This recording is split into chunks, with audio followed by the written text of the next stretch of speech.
येतील, संपत्ती येईल, कुणी नाव ठेवील, घडामोडी घडतील, चित्त विचलित न होणारी माता कौशल्य आहे का?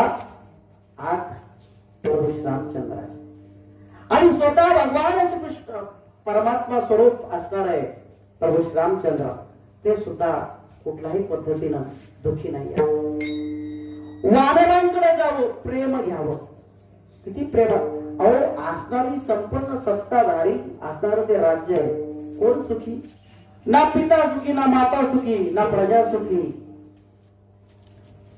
मग प्रेम खरं मिळालं कुठं? राज सिंहासन त्यागलं आणि पुढचं जीवन वनवासाचं नाही आहे, चिंतनाचं, प्रेमाचं आहे. जे माझ्यावर प्रेम करताय, नावाडी असेल तरी तो केवळ प्रेम करणारा आहे. बघा, भगवंतावर प्रेम करणारे कसे? पाय धुवावं आणि पाय धुवून त्याचं पाणी प्यावं, पण मी नाही, माझ्या बरोबर बाकीच्यांनी प्यावं. आजीवन प्रभू श्रीरामचंद्रांचं चरण तीर्थ प्यावं. लाकडाची काठवट, लाकडाचं भाकरी मारण्यासारखं भांड, की माझी फक्त भाकरी मळायला बसल्याच्या नंतर त्याच्यामधून थोडंफार चिकटलेलं पाणी येईल आणि दररोज प्रभू श्रीरामचंद्रांचं चरण तीर्थ मला मिळेल. ही भावना असणारा किती अध्यात्मामध्ये किती श्रेष्ठ असेल.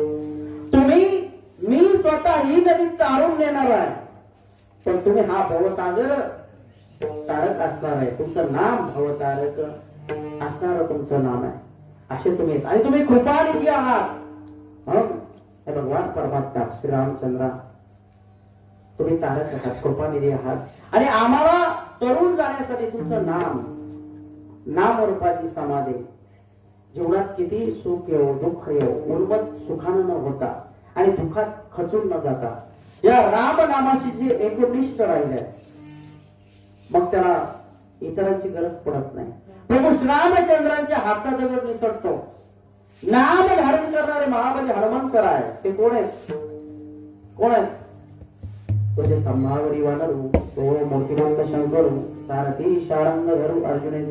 ते कोण? मूर्तिमंत शंकर हनुमंतर आहे. आणि शंकरांचं, महादेवांचं जीवन जर बघितलं, सामर्थ्यवान आहे का विश्वामध्ये? भक्त आहे, हे सामर्थ्यवान आहेत म्हणून रावणासारखा सामर्थ्यवान भक्त आहे.